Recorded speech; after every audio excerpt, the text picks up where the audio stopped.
Area भी कहते हैं, और एंटीरियर कमीश्योर दोनों कॉर्पोरा स्ट्रिएटा को जोड़ता है। तो लास्ट क्लास में हम लोगों ने कहा था कि cerebral hemisphere on their ventral side are connected by two commissure, जो यहाँ देख चुके हैं। आज हम लोग देखेंगे डॉर्सल साइड में इसका क्या स्ट्रक्चर है। तो ये डॉर्सल साइड का स्ट्रक्चर है सेरेब्रम का। ये दो लैटरल वेंट्रिकल है, ऐसे हॉरिजॉन्टल पोजीशन में सेक्शन देख रहे हैं, दो लैटरल वेंट्रिकल है, ऐसे लंबाई है। लैटरल वेंट्रिकल के ऊपर ये सेरेब्रल कॉर्टेक्स है। कॉर्टेक्स हम लोग ऑलवेज जानते हैं कि आउटर पार्ट जो होता है किसी भी ऑर्गन का, जो आउटर पेरिफेरल पार्ट होता है इसको कॉर्टेक्स कहते हैं, और इनर पार्ट सेंट्रल पार्ट को मेडुला कहते हैं। तो ये सेरेब्रल कॉर्टेक्स कह रहे हैं। इसी का एक नाम है नियोपैलियम, ये आप देखिए नियोपैलियम। तो cerebral cortex is also called neopallium. अब दूसरा वर्टिब्रेट जहां भी पढ़िएगा तो सेरेब्रल कॉर्टेक्स को पैलियम कहा जाता है। In all the other vertebrates except mammal, the cerebral cortex is called pallium, but in case of mammal including human it is called neopallium because it is doubly folded. ये दो बार fold करता है, ऐसे ऐसे आ रहा है, ये स्ट्रक्चर है सेरेब्रल कॉर्टेक्स, नीचे फिर उसके बाद फिर ये ऊपर जाता है, तो दो फोल्ड बन जाता है। एक बार ऐसे आया और फिर ऐसे मूव कर गया, तो थिकनेस भी डबल हो जाता है। जबकि दूसरे वर्टिब्रेट में सिर्फ एक बार ऐसे आएगा और यहाँ पे फोल्ड कर गया, तो डबली फोल्डेड है, दैट्स व्हाई थिकनेस भी ज्यादा है, इसलिए इसका नाम है नियोपैलियम। अब हम लोग जानते हैं कि जो ब्रेन का कॉर्टेक्स है, सेरेब्रल कॉर्टेक्स है, या सेरेबेलर कॉर्टेक्स भी आगे पढ़ेंगे, कॉर्टेक्स यानी peripheral part, it is made up of grey matter. और ग्रे मैटर पहले भी बताया कि grey matter contains non myelinated neuron. जहां भी माइलिनेटेड न्यूरॉन होगा जिसके ऊपर माइलिन शीट होता है, कवर होता है, तो उसका कलर होता है व्हाइट। तो जहां माइलिनेटेड न्यूरॉन्स है वो स्ट्रक्चर कहलाता है मेडुला। व्हाइट मैटर कहते हैं उसको, white matter. It forms medulla of the brain, यानी इनर और central part of the brain. और जहां नॉन माइलिनेटेड न्यूरॉन्स है वो एरिया कहलाता है ग्रे मैटर। तो ये पूरा का पूरा नियोपैलियम आप देख रहे हैं, it is made up of grey matter, और grey matter constitutes the non myelinated neurons. अब एक इंपॉर्टेंट चीज है, उसमें असाइनमेंट में भी है, आप देख लीजिएगा कि non myelinated neurons in neopallium are arranged in 6 layers. ये जो नॉन माइलिनेटेड न्यूरॉन्स है ये 6 लेयर में है। 6 लेयर मतलब ऐसे, जैसे एक लेयर ये है, दूसरा ये है, तीसरा ये, ऐसा 6 लेयर होगा। तो 6 लेयर में है, काफी थिक है, neopallium is very thick, it is arranged in 6 layer. तो अब जितना ज्यादा नॉन माइलिनेटेड न्यूरॉन होगा और ग्रे मैटर जितना ज्यादा होगा उतना इंटेलिजेंस, मेमोरी, रीजनिंग ये सब ज्यादा होगा।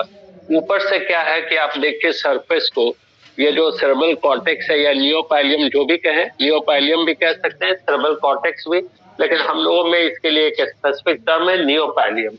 तो नियोपैलियम में ग्रे मैटर है, एंड ग्रे मैटर के अंदर नॉन माइलिनेटेड न्यूरॉन्स है which are arranged in 6 layer.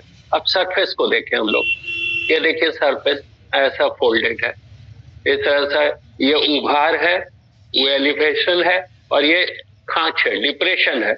ये एलिवेशन और ये डिप्रेशन। एलिवेशन के लिए टर्म है जाइरस, यानी लोब जो है, इस तरह का लोब आप देख रहे हैं, इसको कहते हैं जाइरस।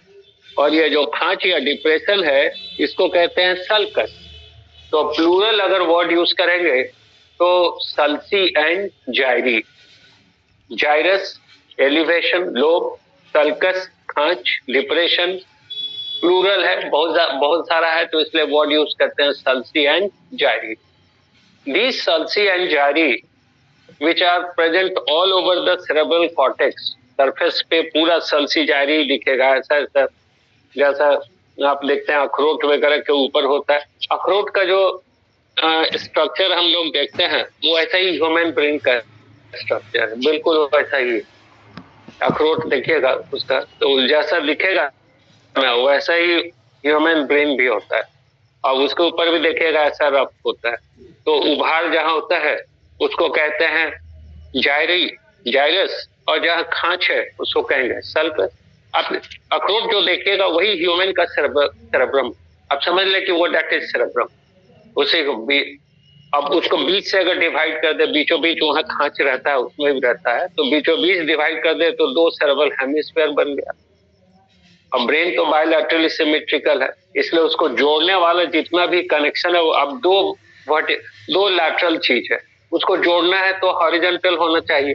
तो हॉरिजॉन्टल कनेक्शन को कहते हैं कमिश्योर, ये भी न्यूरॉन्स का ही बना है। तो दो कमिश्योर अभी देखा, एंटेरियर और हिप्पोकैम्पल कमिश्योर। अब देखिए ये जो सेरेब्रल कॉर्टेक्स या नियोपाइलियम है, इसमें जो सल्सी जायरी है, they provide greater space for the non-myelinated neurons without increasing the size of the brain. अब फोल्डिंग जब हो जाएगा तो ज्यादा सरफेस एरिया बढ़ जाता है, जिससे ज्यादा से ज्यादा न्यूरॉन उसमें एकोमोडेट हो गया रह सकता है, और ब्रेन का साइज नहीं बढ़ा। ब्रेन छोटा है लेकिन फोल्डेड है, तो फोल्डेड से सरफेस एरिया बढ़ गया फॉर द न्यूरॉन्स। जितना ज्यादा सल्सी जारी है उतना इंटेलिजेंस, मेमोरी, रीजनिंग सब डेवलप होगा। एक ही एक्सेप्शन है जहां पे सल्सी जारी नहीं है मैमल्स में, और वो है रैबिट। रैबिट के ब्रेन में सल्सी एंड जारी नहीं होता, ये ध्यान रखिएगा। ऐसा पूछना तो नहीं चाहिए, लेकिन एक इंटरेस्टिंग चीज है कि जितने भी मैमल्स हैं सबके सेरेब्रम में सल्सी जारी है, लेकिन रैबिट में ये नहीं है। सल्सी जारी सरफेस एरिया बढ़ाता है for the accommodation of non myelinated neurons without increasing the size of the brain. अब तो जो अभी तक हम लोगों ने डिस्कस किया कि ये ब्रेन का, सेरेब्रम का बाहर वाला सरफेस है, इसको सेरेब्रल कॉर्टेक्स भी कह सकते हैं या इसी को नियोपाइलियम भी कह सकते हैं। ये बना होता है ग्रे मैटर का। ग्रे मैटर में नॉन माइलिनेटेड न्यूरॉन है। नॉन माइलिनेटेड न्यूरॉन 6 लेयर में अरेंज्ड है। इसके सरफेस के ऊपर काफी ज्यादा फोल्डिंग है। फोल्डिंग के कारण दो तरह का स्ट्रक्चर बन रहा है, एक तो लोब्स जिसको जाइरस कहते हैं, और एक खांच दैट इज सल्कस। सल्सी और जायरी सरफेस एरिया बढ़ा देता है for the neurons without increasing the size of the brain. एक जगह नहीं है और वो रैबिट। बस इतनी बात है। अब देखें, ये राइट सेरेब्रल हेमिस्फीयर है, ये राइट है। यहाँ से देखिए डॉटेड लाइन ऐसे दे दिया है, बायलैटरली सिमेट्रिकल है। तो ये राइट सेरेब्रल हेमिस्फीयर और ये लेफ्ट। राइट सेरेब्रल हेमिस्फीयर में देखिए लैटरल वेंट्रिकल है राइट, और ये लेफ्ट। अब देखिए ये जो राइट और लेफ्ट सेरेब्रल हेमिस्फीयर है, राइट और लेफ्ट सेरेब्रल कॉर्टेक्स है, ये राइट सेरेब्रल कॉर्टेक्स है, ये लेफ्ट सेरेब्रल कॉर्टेक्स। इन दोनों को जोड़ने वाला यहाँ पे एक कमिश्योर है।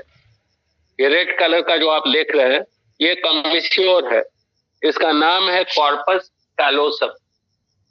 तो corpus callosum, it is the commissure present just beneath the neopallium or cerebral cortex on the dorsal side of the brain.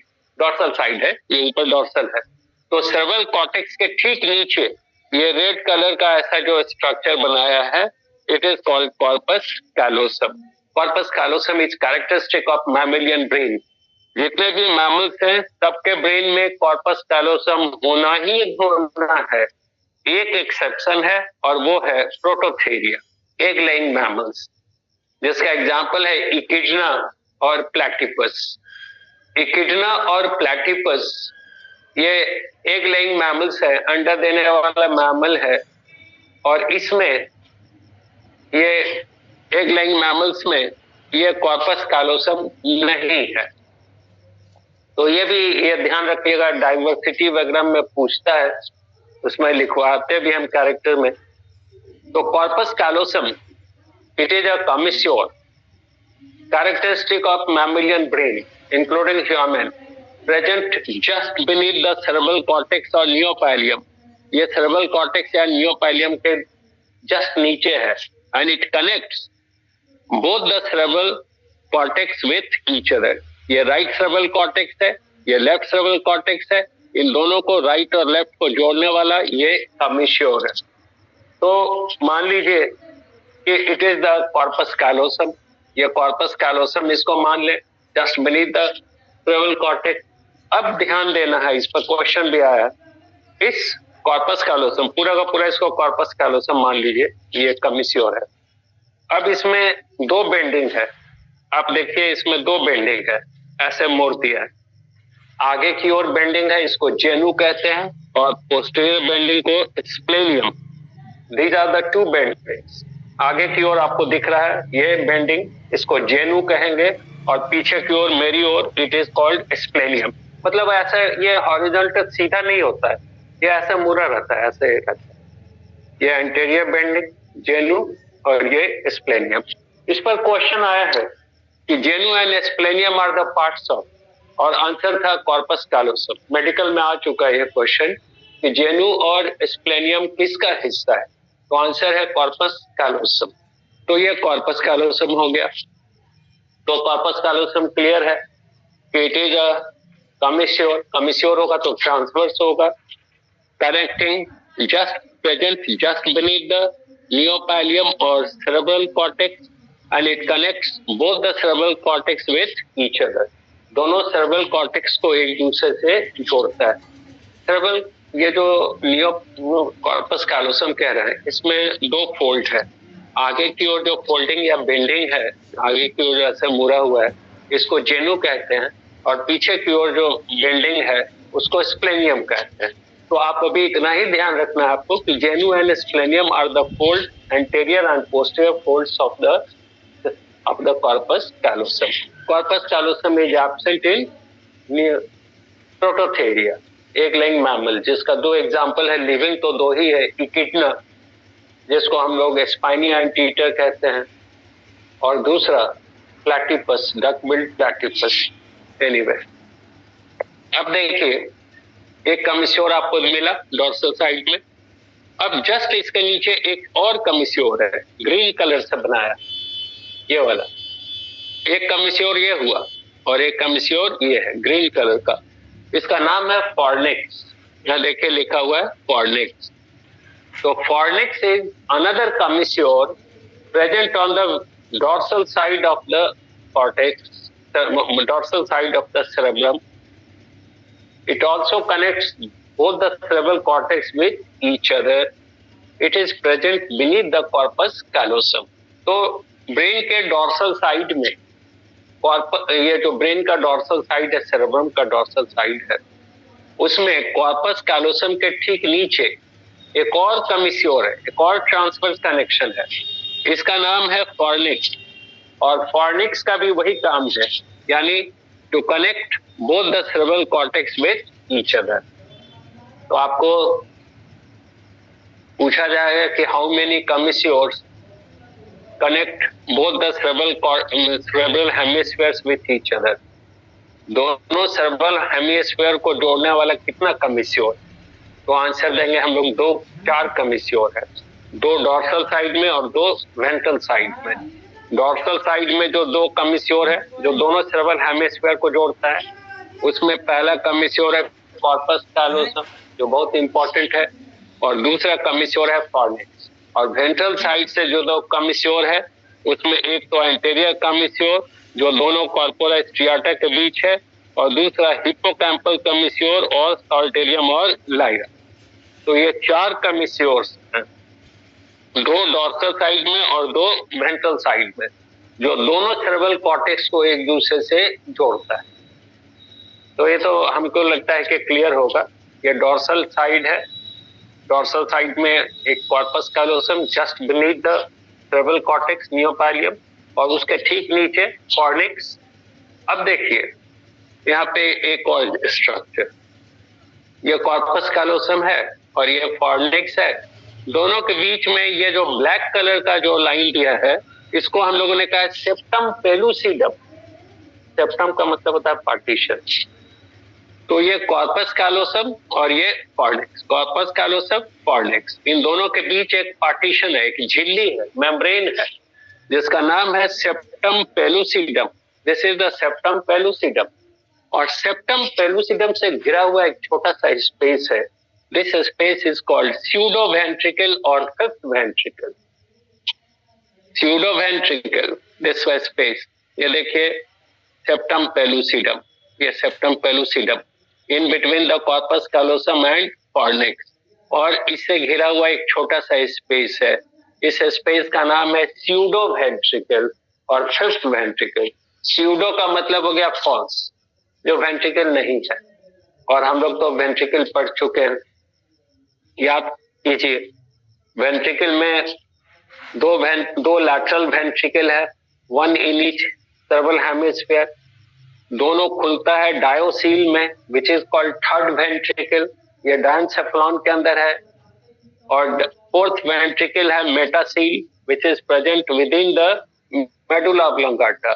और डायोसील और मेटासील को जोड़ने वाला जो पैसेज है उसको ईटर या एक्विडक्ट ऑफ सिल्वियस कहते हैं. हम लोगों में तो नहीं, बिकॉज हम लोगों में तो ऑप्टिक लोब सॉलिड है, लेकिन जहां ऑप्टिक लोब वैक्यूलेटेड है, मैमल को छोड़कर बाकी जितना वर्टिब्रेट है सब में ऑप्टिक लोब वैक्यूलेटेड है, तो उसके अंदर जो स्पेस है ऑप्टोसील, वो भी खुलता है ईटर या एक्विडक्ट ऑफ सिल्वियस में.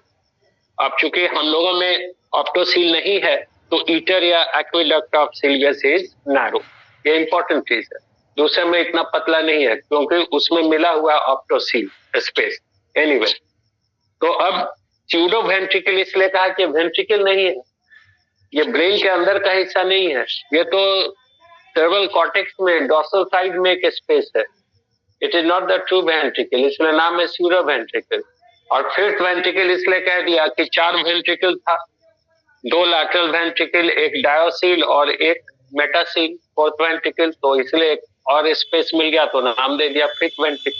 लेकिन ध्यान रखना है कि it is not a true ventricle, but it is a space surrounded by septum pellucidum. It is a membrane in between the corpus callosum and cortex. तो ये हम लोगों ने सेरेब्रम का डॉर्सल साइड से भी स्ट्रक्चर देख लिया. सेरेब्रम फिर से देख लीजिए. it is a very large structure, about 2/3 of the total part of the brain. It is very large, and anteriorly it covers from dorsal side it anteriorly covers the olfactory lobes and posteriorly extends to cover the diencephalon, midbrain, the medulla, the cerebellum and major part of medulla oblongata. So it is very large, and there is a longitudinal fissure on the dorsal side, which is called longitudinal median fissure, which differentiates the cerebrum into 2 lateral halves called cerebral hemispheres. This is the fissure on the dorsal side. Ventral side में ये वाला fissure है, जिसको rhinal fissure कहते हैं. ये rhinal tract को अलग करता है, और बताया था कि rhinal tract से olfactory impulse जाता है. ये हिप्पोकैम्पल लोब है, और हिप्पोकैम्पल लोब ही ऑल्फैक्शन को के लिए रिस्पॉन्सिबल है. यानी कोई भी स्मेल जो हम लोग रिसीव करते हैं, वो स्मेल का नेचर क्या है, इसको पहचानता है हिप्पोकैम्पल लोब. और हिप्पोकैम्पल लोब तक उस स्मेल को, इस इंपल्स को लाने का काम होता है नर्व का, जो पास करता है इसी रास्ते से, जिसको राइनल ट्रैक्ट कहते हैं. राइनल टर्म आता है नोज के लिए. यहाँ पे ये लॉन्गिट्यूडनल फीचर है जो हिप्पोकैम्पल लोब को अलग करता है सेरेब्रम से. यहाँ पे आप देखिए सिल्वियन फीचर है जो ऑब्लिक है, और इसके कारण ये 2 लोब में बटा है, फ्रंटल एंड टेम्पोरल. अच्छा, तो आपको सेरेब्रम का लोब्स बताया था पिछले बार, देखिएगा. फ्रंटल है, उसके पीछे है, तब तो हम लोग डिस्कस किया. उसके नीचे टेम्पोरल है, फिर पेराइटल है, फिर ऑक्सीपिटल है. सबका फंक्शन भी बताया आपको पिछले क्लास में, तो सब ध्यान रखिएगा. क्वेश्चन पूछता है कि फ्रंटल लोब का क्या काम है, या कोई फंक्शन दे देगा, पूछेगा कि ये किस लोब का ये काम है, तो उसको ध्यान रखना है. एग्जामिनेशन पॉइंट ऑफ व्यू से ब्रेन सेरेब्रम का जो लोब है और लोब का क्या फंक्शन है, ये ध्यान में रखिएगा, वो पूछ सकता है. ये सब में तो इतना डिटेल नहीं पूछता है, लेकिन ये पूछेगा कि कॉर्पस कालोसम कहाँ है, और ये आप आराम से बता दीजिएगा कि ये सेरेब्रम सेरेब्रल कॉर्टेक्स का पार्ट है या सेरेब्रल कॉर्टेक्स से नीचे है, दोनों सेरेब्रल हेमिस्फीयर के कॉर्टेक्स को जोड़ता है। ये फॉर्निक्स तो पूछेगा नहीं, इतना डेप्थ में नहीं जाता है, लेकिन पूछेगा भी तो आपको कोई दिक्कत नहीं है। कॉर्पस कालोसम के नीचे एक और फॉर्निक्स, एक और कमिश्योर फॉर्निक्स, इसके बीच सेप्टम पेलुसिडम, ये फिफ्थ वेंट्रिकल। ये बहुत डेप्थ का हो गया, इससे ज्यादा कुछ पूछना उसना है। तो ये सेरेब्रम हो गया। और सेरेब्रम में ये जो नियोपैलियम है, ये कहा कि जैसे दूसरे में पैलियम कहते हैं, हम लोगों में ये दुगना ऐसे फिर फोल्ड कर जा, उलट के फिर फोल्ड कर गया, तो थिकनेस दुगना हो जाता है। और ये बना होता है ग्रे मैटर का। ग्रे मैटर में नॉन माइलिनेटेड न्यूरॉन है, और नॉन माइलिनेटेड न्यूरॉन्स ही रिस्पॉन्सिबल है इंटेलिजेंस, मेमोरी, रीजनिंग के लिए। तो जितना ज्यादा होगा उतना अच्छा है। और इसके डॉर्सल सरफेस पे सल्सी जारी है, फोल्ड्स है, और फोल्डिंग का काम ही होता है सरफेस एरिया बढ़ा देने का, जिससे ज्यादा से ज्यादा न्यूरॉन्स इसमें मौजूद हैं। और सरफेस जारी बताया था कि रैबिट नहीं होता है, उसी तरह ये कॉर्पस कालोसम एब्सेंट होता है इन प्रोटोथेरिया। अब सेरेब्रम का जो काम है वो तो पहले भी बताया है, फिर सुन लीजिए। It is responsible for all the voluntary functions. हम लोग जो भी ऐच्छिक कार्य करते हैं, जो अपनी इच्छा के अनुसार करते हैं, उन सब का कंट्रोल होता है सेरेब्रम से। अब चाहे स्पीच है, अभी बोल रहे हैं, अगर सेरेब्रम डैमेज हो जाएगा तो नहीं बोल सकते। स्पीच है, विजन है, स्मेल है, हियरिंग है, रीडिंग, राइटिंग, रीडिंग, राइटिंग, और उन सब आप जैसे राइटिंग के लिए वर्निक सेंटर वहीं पे है, स्पीच के लिए ब्रोका सेंटर है, तो सब तो ब्रेन का ही हिस्सा है, सेरेब्रम का ही हिस्सा है। उसके अलावा reasoning, memory, intelligence, all are under the control of the cerebrum. ये सब सेरेब्रम के कंट्रोल में होता है, इसलिए सबसे ज्यादा इंपॉर्टेंट पार्ट है। और सेरेब्रम जितना ज्यादा होगा, जितना डेवलप होगा, वो एनिमल, हम लोग जाहिर सी बात है हम लोग में सबसे डेवलप्ड है, तो we are the most evolved animal on the earth. तो ये सेरेब्रल हो गया। अब देखिए, सेरेब्रम के ठीक नीचे डॉर्सल साइड से तो दिखेगा नहीं, बिकॉज डॉर्सल साइड से तो सेरेब्रम कवर कर दिया डायनसेफलॉन को। तो डायनसेफलॉन को देखना है तो वेंट्रल व्यू में ही देख सकते हैं। तो ये आप देखिए, ये वाला एरिया जो है, यहाँ पे ये जो एरिया है, ये डायनसेफलॉन है। This area is diencephalon. और डायनसेफलॉन में हम लोग देख रहे हैं ये वेंट्रल साइड है, तो वेंट्रल साइड में दिखेगा ऑप्टिक काइज्मा और ये पिट्यूटरी ग्लैंड। डॉर्सल व्यू दिख नहीं रहा है, लेकिन अभी एक डायग्राम बनाएंगे तो उसमें थोड़ा सा दिखेगा। तो 2 मिनट का ब्रेक कर रहे हैं, फिर लिंक भेजते हैं।